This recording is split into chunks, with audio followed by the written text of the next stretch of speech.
And it is time for They Talk Funny. Here I am in studio or virtual studio with the wonderful Monica Hamburg. How are you Hello, doing? I'm Uh, okay. this is well, okay. Let's for those who don't know you, you are an actor and a comedian, Yes, and recently you've put out a short film in yes, collaboration with Peter J. Radomski. yes. But you also have your YouTube channel, and you are doing. Are you? Is it only bi-weekly that you Yeah, are doing? Okay, yeah, so fine. Monica Hamburg presents Confined. Yes, Happens every 2 weeks. You also have put on multiple shows such as Pornomedy.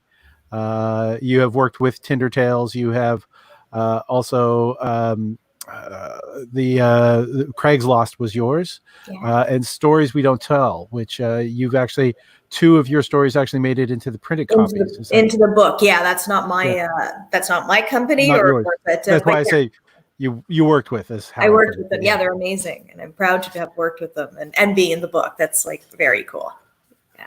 So, welcome to They Talk Funny. Thank Just, you. I know I sort of said this before, but for the people who are listening, if anyone is out there who's listening, wants to ask any questions, you're free to ask any questions. You can just pump it into the chat. We are live on Facebook and on YouTube at this time. So, if you are actually watching on YouTube, just hit the subscribe, ring the bell, so you'll be notified of any of the content that I'm putting out. And if you have any questions for Monica, please just put them in the chat and we will be able to express them here in case I'm missing something. And it's always good to make sure that I don't miss anything because I'm old and bad memory. I There think the first is. thing they're going to say is, "You're right. She does talk funny." Like I think that's. I think you're really inviting this kind of criticism with the title. Yeah, actually, I used to do a little promo CD that I gave out when I toured, and it was called "He Talks Funny," and Ah, the title comes from that. that's cool. Um, I like it. so yeah, so now we've just answered a question about me, and I haven't got any questions out towards you yet. Uh, and one of the main things about this program is we want to talk about comedy writing, and then also talk about how it's been affected by the lockdown.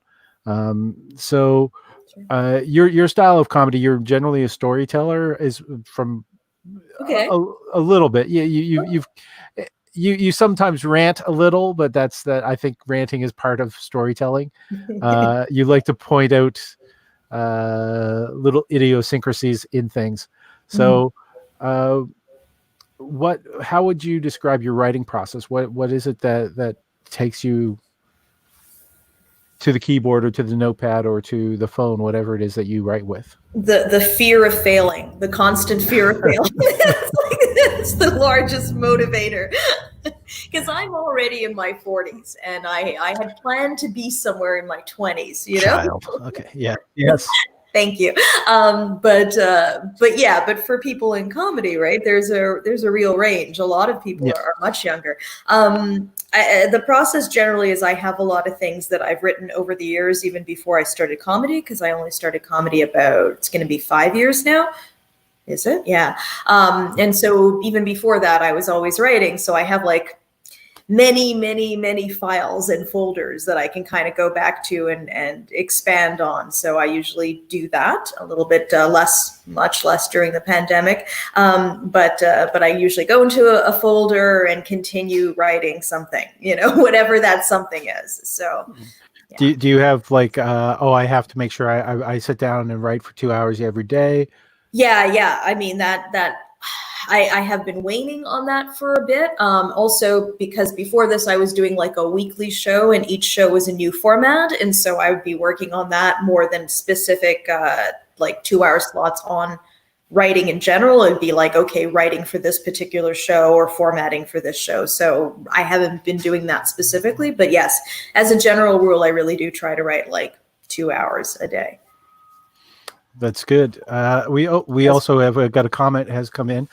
Claudio Capri has wanted to say hello. Hello, Claudia. Thank you very much, Claudio, for following. Claudio is also looking for new subscribers on his YouTube. So if anyone's watching, they want to follow Claudio back, they can do that. And since we're mentioning YouTube, I'm just going to put Monica's YouTube link there, and I'm just going to copy it because that is not a hyperlink. I'm going to also make sure that appears in the comments so people can click on it and go directly there. But just save it for now. You don't start watching all of our videos right now because we've got this wonderful little interview happening. So, all right. I So I was on a Zoom call yesterday where I didn't realize I was on mute and I was playing videos. So that's always a good feeling. So don't do that. Yeah, don't do what I did. Yeah, do what we ask you to, but don't do what we say. Exactly. All right. So when you're talking about going into the computer, into the files, so you work mainly with your keyboard. Yeah. You usually type out. Do you find that maybe affects, like, are you good at writing? Because one of my flaws is I find it difficult to write and sound natural. I usually huge. Sorry, go ahead. It's I have to edit if I use the keyboard first. But yeah, I mean, that's definitely the process. Early on, I did like one of those online courses, and one of the things that they said with comedy that I thought was really useful was, okay, write things out the way that you would say them, but then also if you've written them out, read it a few times and put it aside and then say it as you remember it, basically. And that usually gives it much more of a speaking type. But I get really hung up sometimes on like how perfectly I phrase something, and then on stage it sounds so forced, and I of course don't remember it because it's not the way I normally speak, and that's been a really hard habit to break. It is. Now you come from an acting background. Yeah, I do. Yeah. so I mean, for an actor, it's sometimes the words in order are very important, and it's hard to kind of break that to try to hit the meaning more importantly. I don't know if that's the issue so much as that it's always been hard as an actor to let myself be myself, like it's always been hiding behind a script or a character or something. And so hiding behind the words is a really nice way to like, hey, look, I'm smart and this is clever, instead of it being like, here's my personality and here's who I am. And like, it's that kind of thing. Talking about your personality, Claudio wants to say that you are awesome. Thank you. And he's going to be following you on YouTube as well. Thank you. Claudio is a lovely, lovely person. If you don't know Claudio, he's like one of the kindest, most genuine people, like lovely and sweet. He's been streaming pretty much every day since the confinement started. So it's a good way to get to know Claudio. So. Yeah, that's true. That should be the channel. Get to know Claudio. Get to know Claudio. No, it's you made something you just said there. The fact that as an actor you hide behind the words, and as a stand-up comic. So is that sort of like, is there a certain nakedness or rawness that comes to being stand-up that attracts you or scares you? Yeah, I mean, definitely. I think it's always been the barrier, to like being comfortable with the idea of doing stand-up. I think that's been somewhere there, like. But no, it definitely attracts me now that I'm older and feel more comfortable in my skin and feel a lot more like, I don't really care. Like, I care if people like me, but I don't care as much if people like me. And I'm kind of invested in who I am, as weird as I am, which, always takes a bit of getting used to when you're the person that's weird. So yeah. It's one of the growing things is I've learned is everybody is weird. Definitely. And the people who are the weirdest are the ones who don't think they are. Yeah, those are the ones that I think there's really something wrong. Like, yeah. If for anyone that's watching, I just want to kind of point out, yes, I have a hole in my head and Monica's arms occasionally disappear. We're using the magic of green screens. So please don't let that distract you from what's happening. Sure, you may fall into his head. And there's probably some magical thing that will happen with my arms that will take you into another dimension, but don't worry about it. Just go with the flow. You've always wanted to visit Narnia. There is. Okay, so how now you revisit the old files? When you're revisiting the old files to write, are you doing that with an eye towards stand-up, or are you working on what they were originally intended to be? Yeah, I mean, I definitely no, because anything that I have like now in these files was from the period where I decided I was going to try stand-up comedy. So like however long that was, a little bit over 5 years then. So yeah, it's always with an eye to stand up, but there's things that definitely haven't worked. And every new moon I'll revisit them and be like, but I still don't get why it doesn't work. the orphan file. There's the file you're working on, the file that is your finished jokes that you sometimes want to polish a little bit more. And then you got the orphan file, which you love and no one else seems to. Do you have any other categories? Those are the three that I kind of look at.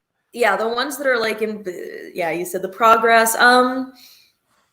No, I think there's ones that are just stragglers, there's like one-liners or things that I'm not sure where to put things. There's ones that are too depressing that like sometimes there's ones that are like, I enjoyed doing them for a while. And then I'm like, do we really want to keep talking about depression? Like there's ones that are like files where I'm like, I think I might not touch these maybe ever again, even though they sort of worked for the time. But I don't know. Lots of different. I understand that. Yeah, there's the kernels that you can sometimes, those little one-liners you can sometimes fold into a larger joke to just get a better punch. Yes, exactly. Maybe they'll inspire me to go into a long-form thing about them. Now, who would you consider to be your stand-up comedy influences? I like a lot of people. That's always like a challenging one. Like I like some people that are currently around and some people that used to. I mean, obviously I like some of the old timers, like, I love George Carlin. I love Bob Newhart. I liked Roseanne a lot. I'm very sad about her derailing, because I thought she was great and exciting and very, one of the pioneers of the time. So anyway, but yeah. She was, and unfortunately, like time and money can change people. So, that's right. That's true. So those are a few. There's now, why don't we talk a little bit about Confined or Monica Hamburg's Presents? Sure. So you're doing it bi-weekly. Yes. And what exactly would you consider that format, and what night it is? Let's tell everybody. Sure. It's Fridays, so it's every second Friday, and the Friday is this Friday, so it's the 5th, and the next one will be, if we do the math, I think that's the 19th. The 19th. It is. Yeah, it is. 5 plus 14. It's the simplest math. It really messes me up. So that's a fun show. I try to do, for the shows that I do, I don't tend to do stand-up. Like I'll do stand-up for other people's shows, but I don't want to do a stand-up show. So the shows that I do are like very formatted to a specific thing. The one that you were on it was much more storytelling, but it was about jobs and weird jobs that we'd had, and then that kind of thing. Sorry, I was going. Was that on the internet? No, it wasn't. That was just live. No, that was like the day before the world shut down on our end. So it was. I don't know if we caused it, Paul, but I do have like a bit of a streak where if I'm on something, it ends, whatever it is. So I'm sorry about your show. Tomorrow it may not exist, but fingers crossed that we're okay. I've got just to plug a little bit. On Thursday, I have the El Solomons are going to be on. So Jess Solomon, Iman El Husseini is going to be here. I've got Deliso Champanda, who's UK based, but he started comedy in Montreal. But he's been doing the Corona Cast comedy show every day. He does an hour of new material. Oh wow! Yeah, he's at the point that he's got people at the end of it. They write him in topics that he has to joke about the next day. That's tremendous. It is. He's works very hard, and a big hit. I'm gonna have to check the date, but I got Scotty Vroman is going to be on here. Who was a member of Picnic Face, but he's also a writer for Patriot Act with Hassan Minaj, and he's also has his own TV show he's producing coming out called Memory Hole. So hopefully you don't kill this show. I'm hoping. So much things coming up. I know, there's a hole in my head, and I'm still doing the show. So.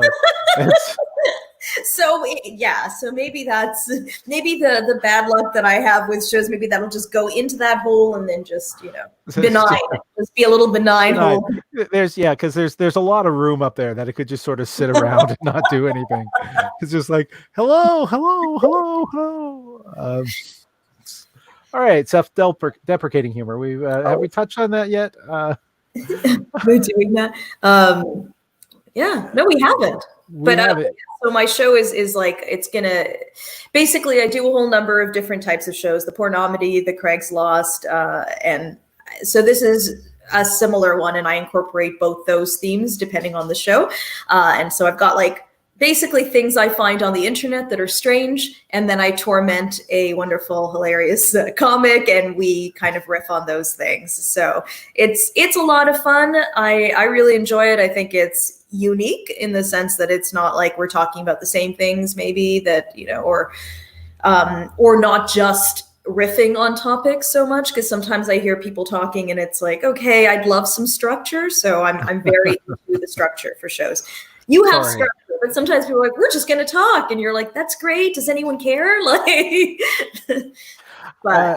okay. And is this a live format? Yes. Yes. Okay. And what time on Fridays? 6:30 p.m. 6:30 p.m. Do you realize what this means? Your show is at 6:30 p.m. on Friday. 7:30 p.m. on Friday is when Battle of Wits gets released. And 8:30 on Fridays is BattleCom. So this is the power hour of streaming. And what I've been trying to do, my original intent was always for it to be a 45-minute show, so that it goes 6:30 to 7:15. People could chill and then watch Elsbeth's show, and now obviously yours. It's kind of been it's been hard to figure out where that 45 minutes is going to be, because when I time it, it's just me. And then I'm like, that's 30 minutes. But then, of course, a guest and I start riffing and there's lots more. So I'm trying to tighten it up so that it doesn't end up conflicting, because I would love everybody to kind of to spend their whole night in front of the computer. No, actually, okay, I'm going to jump a little bit. So you're producing this online show. Yes. A lot of other people are producing online shows. There's not a lot of monetization in it, but there is quality content. I've caught parts of your show. I've there's a lot of stuff like the Lisa show. There's a lot of quality content that is out there that's going directly to the consumer without the regular middleman of a network. There's not the money which artists kind of need to survive. We can't pay rent with exposure. But what do you think that is this going to affect moving forward the industry? I don't know. I mean, does anyone get paid for comedy anyway? Really? I mean, that's a legitimate question that I imagine there are some people that do and have been able to make it work. I would really hope that this translates into other things. Obviously, it'd be nice if people watched me, and then if I did a show in their city, they would come see the show, those kind of things. Sometimes people send me money by PayPal. All those things are nice. I'm not really sure how. Maybe someday we'll get sponsors, those kind of things. Yeah, that would be a wonderful thing. And we're still stuck with sort of a middleman when we are talking about this is being broadcast on Facebook and on YouTube. And I've not monetized either channel, though I've been told that YouTube is going to monetize one of the videos I did because I had a musician on who sang a song that the algorithm recognized. So Sony is getting money from one of my videos. Oh, someone is. I'm glad it's going to a good cause. They definitely need it. But Claudio says you get to love stream entertainment, and he's producing a lot of it.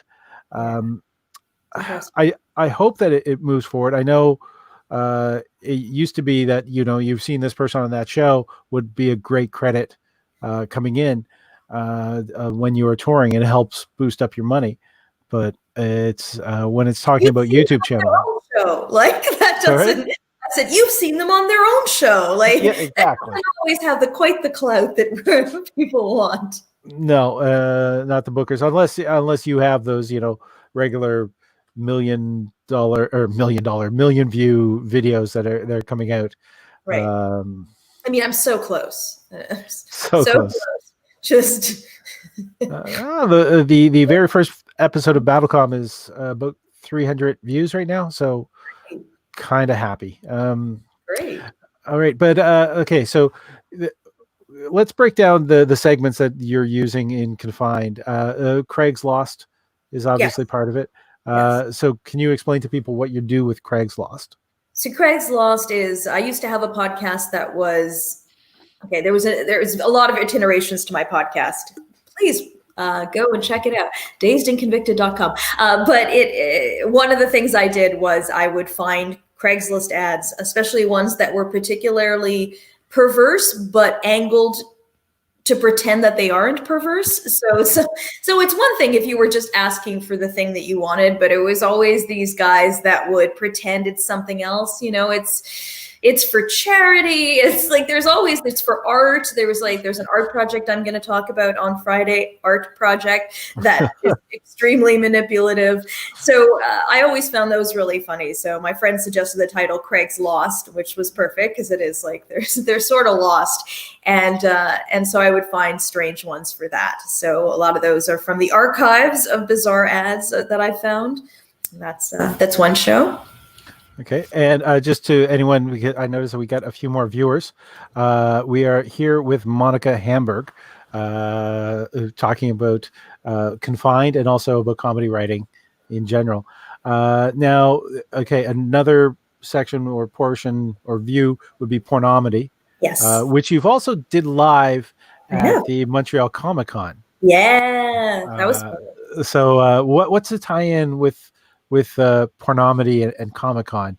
And then so I've done it a few times before. I did it at the Fringe and for like the After Dark part and another festival, but this one was for Comic-Con. I proposed a hentai version, and that was well received. So we had, it was a lot of fun. It was weird and perverse, but that's my brand. So. Not perversion, honest perversion. So that's something. And you were also on the Otaku Fest Otaku comedy show. I think you were able to borrow some from the previous Comic-Con version, or? Yeah, I did. I mean, the Pornomedy one that I did for Comic-Con, I had a panel with me, and this was just me doing certain things. So yeah, showcasing some of the weirder ones that I wanted to showcase. Yeah. And a shout out to AC and Andrew, who Andrew Cardazzi, AC Valiente. I hope I pronounced that right. Who put together the Otaku comedy shows. So, it was a great show. It was, yeah. Now, one of the more recent projects, and I know it was filmed before the lockdown, yes. But you edited and you got to put up with one of your neighbors, Peter J. Radomski. Yes, I have to say he did the editing. He definitely did the editing. He did the editing. Okay. Because if I had to do the editing, I would give up. It's bad enough I always found editing myself audio-wise, but physically editing myself, my God. So yes, that's the part of acting that was always the harshest. So yes, so I did it with my friend Peter J. Radomski, also a great comic and lovely person, and we did this fun and weird film, which, yeah, you're very happy about that. I think it's resonated with people. That is the most pompous way I'm ever going to put anything, but I do think that it resonated with people. And this is also going to be found on your YouTube channel? That's actually on Vimeo. It's on Vimeo. Okay. So it's Vimeo, and it's / is Forest Hills Productions, I believe. But you can find it if you go to my website, monicahamburg.com. There's a link there to it. Okay, so that'll be the easiest way to find it. And the Monica Hamburg website, I'm going to just copy that and paste that into the chat so people can use the hyperlink. And that's there. And it's right there. It's monicahamburg.com or monicahamburglive.com. Both of those will work.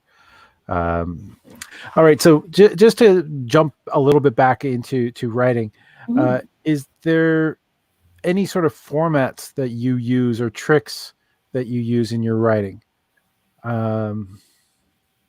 Examples. Well, a lot of people say, statement, punchline when they're going back and re-editing. like for word economy, etc.? I mean, I do like, so one of the books that I really like was Bobby Oliver's book, and it's called that I'm trying to remember the Tao of Comedy, Embrace the Pause. And so she talks a lot about the structure. So I kind of go with that in terms of obviously landing on words that are the punchlines and structuring it as economically as possible. That's always, it's interesting to look back on your old material and see how bad you were at that. You know, as you go along in the process, I think you get better at going, oh, I don't need any of these words. But originally it's like, well, let me explain this, and then there's that, and it's about this, and then you look at the sentence and you're like, I needed 3 of these words. That's really all.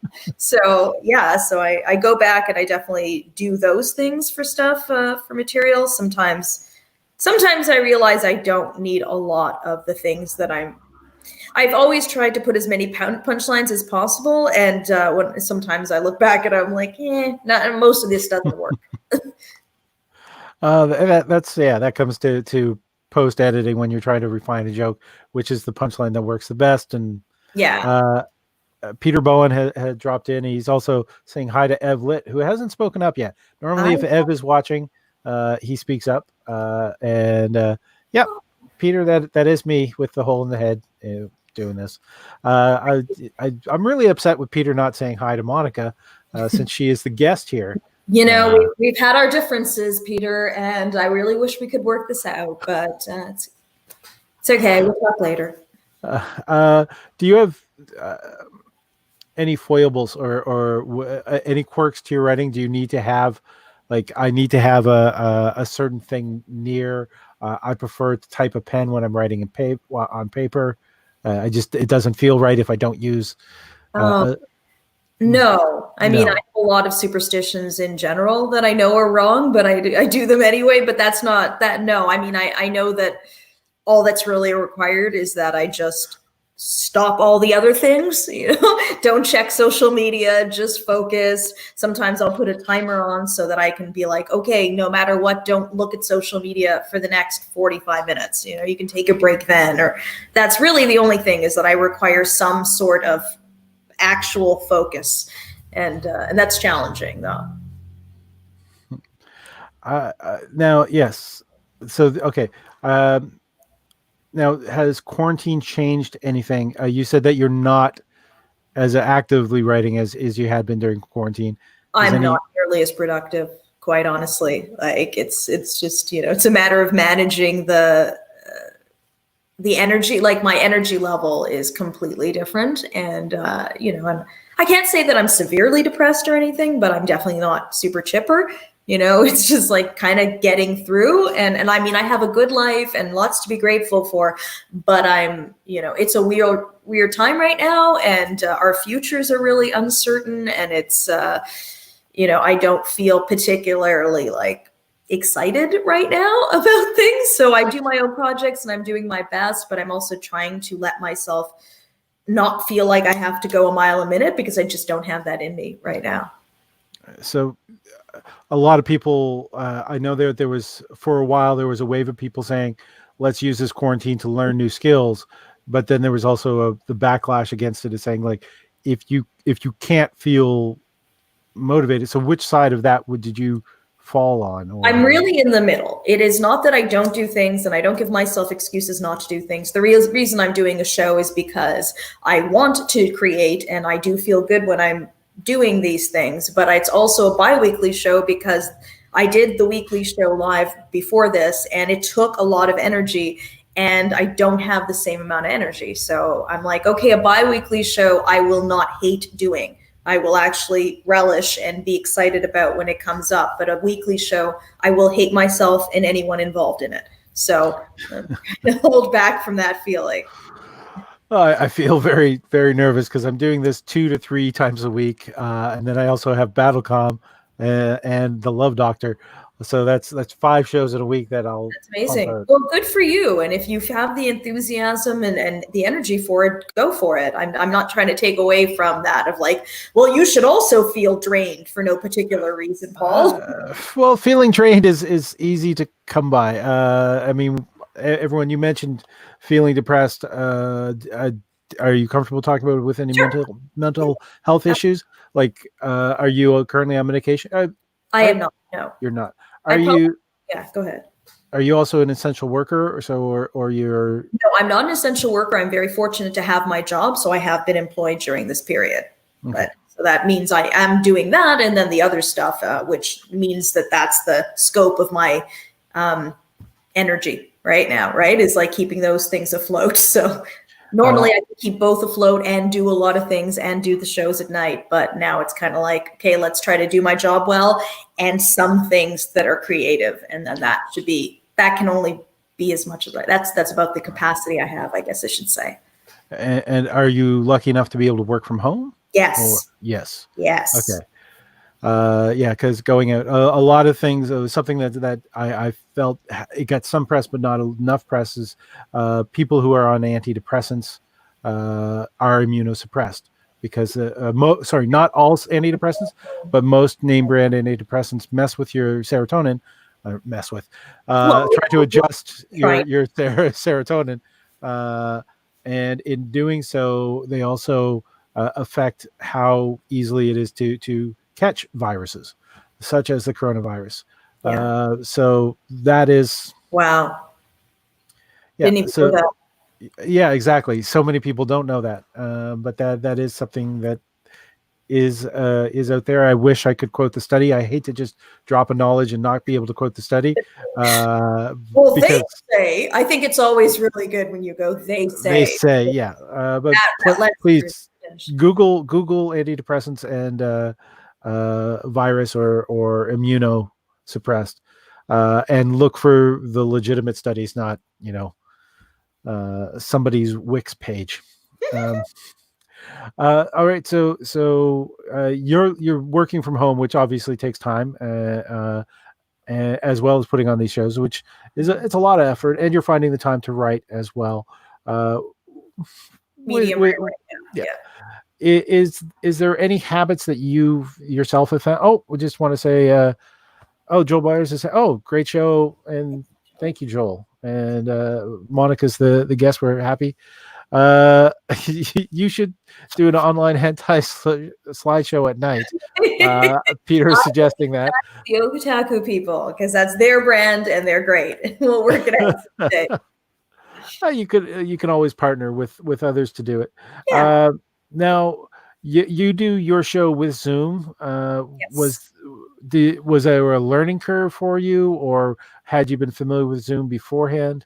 I didn't use Zoom beforehand. So no, there's been a learning curve. It hasn't been huge, but I mean, I definitely find some things where I'm like, oh, there are things I wish I could do that I can't do, formats that I wish I could do. No, it's been okay. It hasn't been a huge learning curve. And you've never encountered any of the Zoom swarm? Well, I don't want to bring them by us saying it. No, okay. Not yet happened. You know now how to lock things up. No, I that hasn't yet happened. And fingers crossed, because it just sounds like such a huge and pointless hassle that's so unnecessary. But such is the game. Yes. Such is the game. And I don't think we can have any discussion in this time, as we touched on the quarantine, without mentioning what's happening in the world right now. Not just in our southern neighbors, but also here in Canada.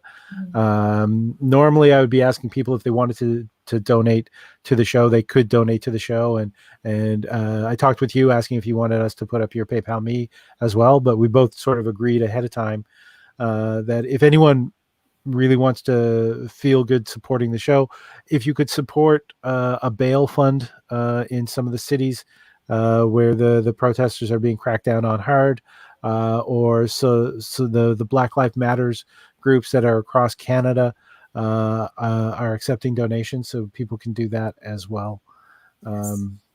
So what's your thoughts about, because you lived in the States for a number of years? Yeah, I mean, I feel like, I don't want to be the two white people talking about people of color issues, it's just... which is a great time to click on Claudia's comment. Peter is right. Skype can also work. Okay. All right. Sure. Unfortunately, there's a little bit of a lag when it goes out. So. Okay, yeah. So I mean, obviously, yeah, I did live in the States, and I do have an affinity for the States.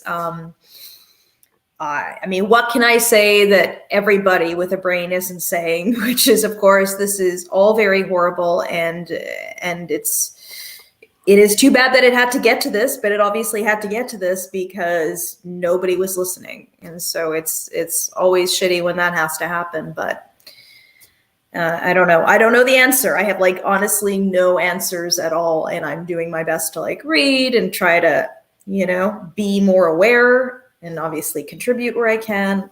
I don't know. I don't have anything great to say, and I just feel like such a lame talking head being like, okay, well, here's my opinion. Is there any bright points that you noticed? Because I try to be as positive as I can whenever I can. Is there any instances? Because that's kind of what they've been. The bright points have been instances.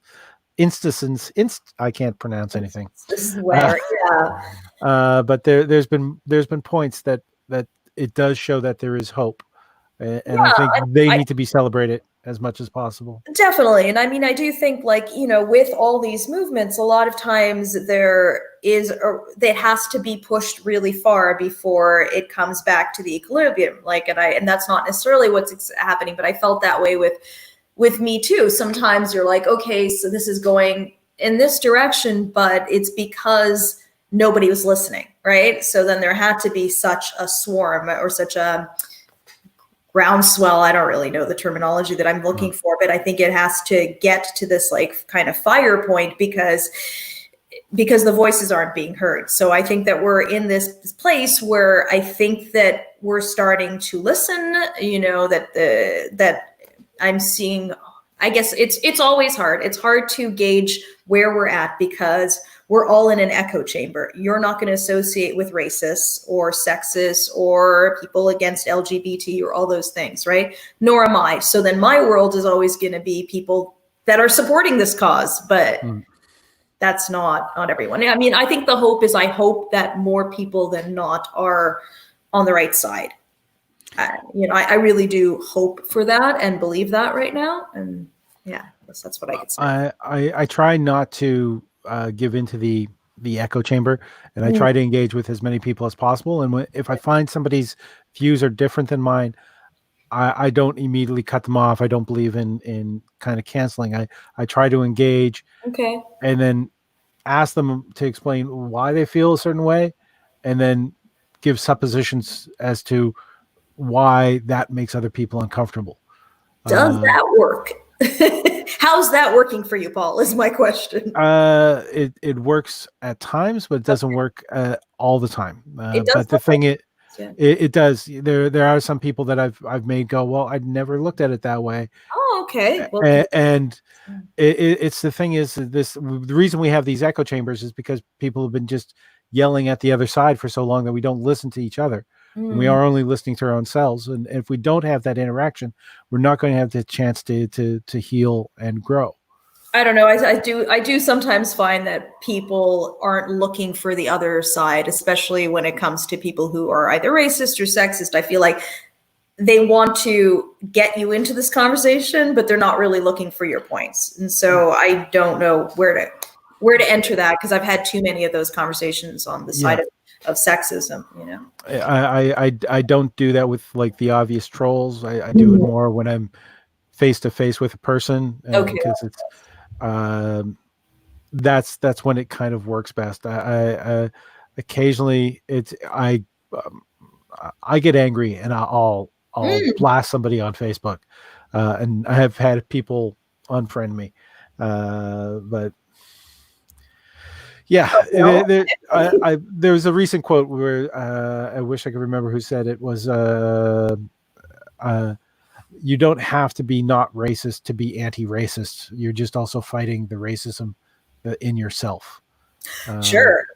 And I think, I don't know if I just called myself racist there, but I just want to, we all have to, it's recognizing the struggle and doing your best to fight it. And I think that needs to be done, but there have been moments of light. The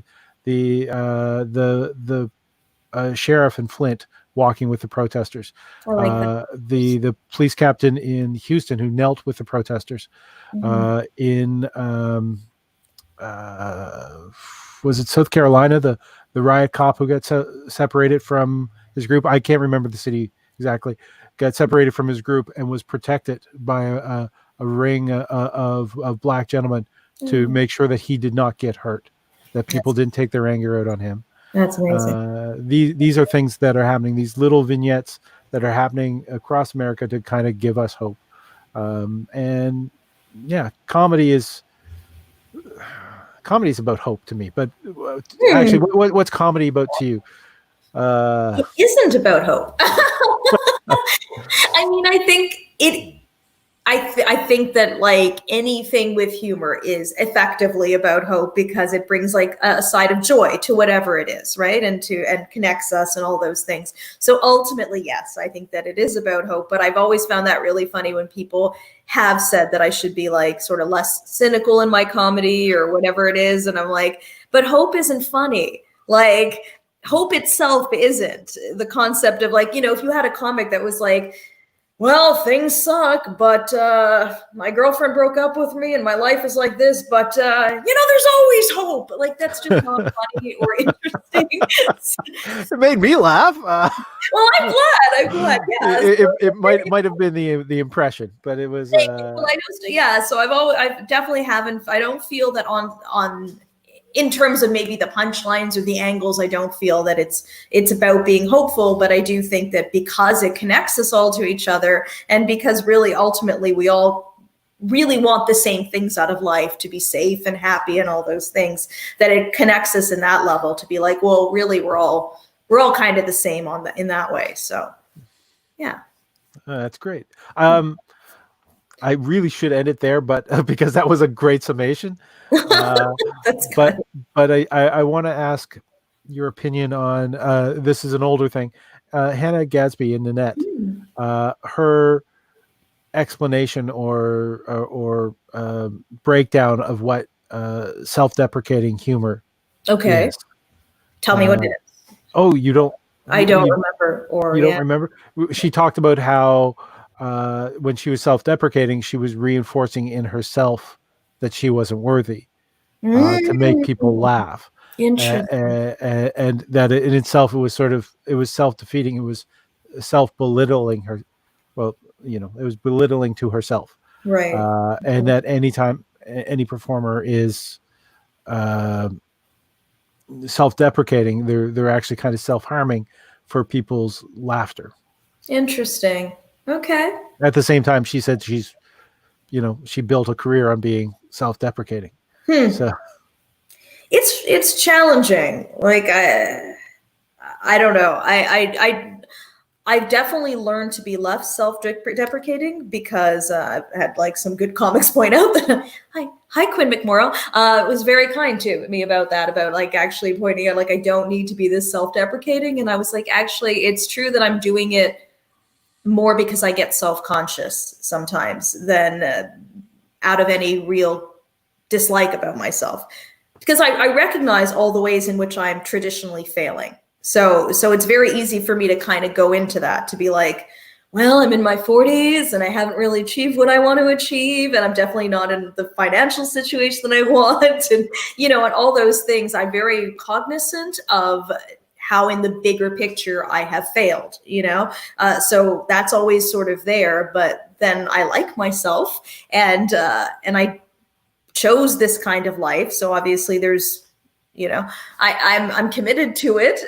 So I could have done other things. So I don't need to be as self-deprecating because I don't really dislike myself. I'm just trying. Sometimes I'm like looking at myself from like an objective point of view and I'm like, gee, what are you doing? But so I can see what she's saying. Certainly. It's weird. It's weird. Okay. And that is that's probably a good enough summary for the show. Is there anything else that you want to mention or bring up? No. At this time. So it is 6:30 Fridays, every second Friday. So the 5th of June is at 6:30. You're going to be live with Confined. So Confined. great guest called Travis Clark. He's in Los Angeles, one of my favorite people, and it's going to be fun. He's got the best energy. So definitely would recommend you check it out. Sweet. Thank you. Thank you, Monica. Thank you, everybody who's watching. Subscribe on YouTube if you're watching on YouTube. Hit like on Facebook if you're watching on Facebook. I love you all, and thank you very much, Monica. Thank you, Paul. I love you. I appreciate being on the show. Thanks. My pleasure. Cheers. And we're ending broadcast now.